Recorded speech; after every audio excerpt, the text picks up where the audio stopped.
Hi friends, welcome to my channel. இன்னைக்கு recipe homemade பன்னீர் பீஸா. Simple ingredients use பண்ணி எப்படி prepare பண்ணுறதுன்னு பார்க்கலாம்.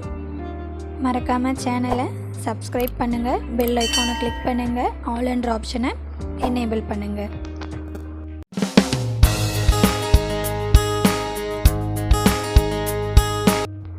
வாங்க ரெசிபி ஸ்டார்ட் பண்ணலாம். இன்றைக்கி கடையிலேயே ரெடிமேடாக கிடைக்கிற பீஸா பேஸ் தான் எடுத்திருக்கேன். கூடவே பன்னீர் ஒரு 1/2 இன்ச் பன்னீர் யூஸ் பண்ணியிருக்கேன். அதை நம்ம குட்டி குட்டி க்யூப்ஸாக ஃபஸ்ட்டு கட் பண்ணி ஒரு பவுலுக்கு மாற்றிக்கலாம். இப்போது இது கூடவே ஒரு 1/2 ஸ்பூன் அளவு மஞ்சள் தூள் சேர்த்துக்கலாம். கூடவே 1/2 ஸ்பூன் மிளகாய்த்தூள், ஒரு 1/2 ஸ்பூன் கரம் மசாலா, தேவையான அளவு உப்பு சேர்த்து ட்ரையாகவே இதை நாம் ஃபஸ்ட்டு மிக்ஸ் பண்ணிக்கலாம். இப்போது மிக்ஸ் பண்ணியிருக்க பன்னீரை 2 ஸ்பூன் ஆயில் சேர்த்து ஃப்ரை பண்ணி எடுக்க போகிறோம். ஆயில் ஹீட் ஆனதும் ரெடி பண்ணியிருக்க பன்னீர் க்யூப்ஸை சேர்த்து ஃப்ரை பண்ணிக்கலாம். ஒரு ஃபியூ மினிட்ஸ் இதை ஃப்ரை பண்ணால் போதும். நாம் இப்படி பன்னீரை ஃப்ரை பண்ணி பீட்சா மேலே டாப்பிங்காக சேர்க்கும் போது அதோடய டேஸ்ட்டு நமக்கு கடையில் கிடைக்கிற மாதிரியே சூப்பராக இருக்கும். இப்போ இன்றைக்கி நான் கடையில் தான் பீட்சா பேக் பண்ண போகிறேன்.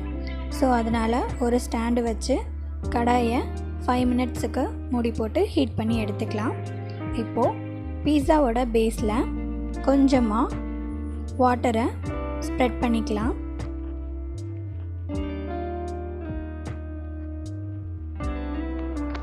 இப்போது தேவையான அளவு பீட்சா சாஸ் சேர்த்துக்கலாம். இதுவும் ரெடிமேடாக கடைங்களே கிடைக்கிது. இன்றைக்கி நான் அதான் யூஸ் பண்ணியிருக்கேன். 1 ஸ்பூன் இல்லை 1.5 ஸ்பூன் அவ்வளோதான் நம்மளுக்கு தேவைப்படும். இதை நல்லா ஸ்ப்ரெட் பண்ணி விடுங்க. இப்போது டொமேட்டோ ஒரு 1/2 சைஸ் டொமேட்டோ யூஸ் பண்ணியிருக்கேன். அதையும் மேலே ஸ்ப்ரெட் பண்ணி விடலாம். கூடவே க்யூபாக நறுக்கி வச்சுருக்க ஆனியனும் சேர்த்துக்கலாம். அழகாக டெக்கரேட் பண்ணிக்கலாம். இப்போது ரெடி பண்ணி வச்சுருக்க பன்னீர் க்யூப்ஸை மேலே டாப்பிங் பண்ணலாம்.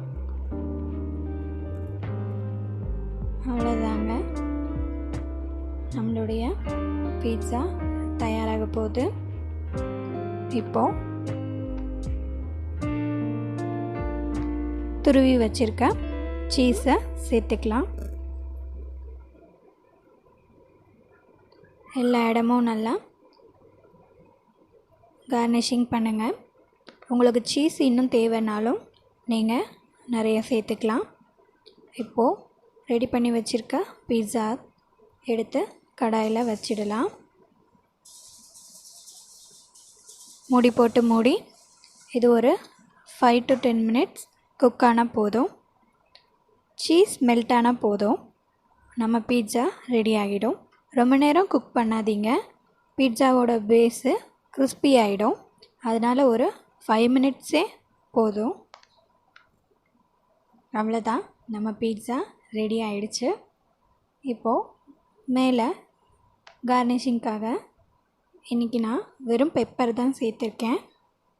உங்கள்கிட்ட மற்ற டாப்பிங்ஸ் இருந்ததுனாலும் நீங்கள் ஆரிகானோ அந்த மாதிரி சேர்த்துக்கலாம். இன்றைக்கி நான் பெப்பர் தான் சேர்த்துருக்கேன். ரொம்பவே டேஸ்டியாக இருந்ததுங்க. நீங்களும் ப்ரிப்பேர் பண்ணி பாருங்கள். கிட்ஸுக்கு ரொம்பவே ஆல் டைம் ஃபேவரட் ஃபுட் இது. ஸோ நீங்களும் ட்ரை பண்ணி பாருங்கள். மறக்காமல் சேனலை சப்ஸ்கிரைப் பண்ணுங்கள், லைக் பண்ணுங்கள், ஷேர் பண்ணுங்கள்.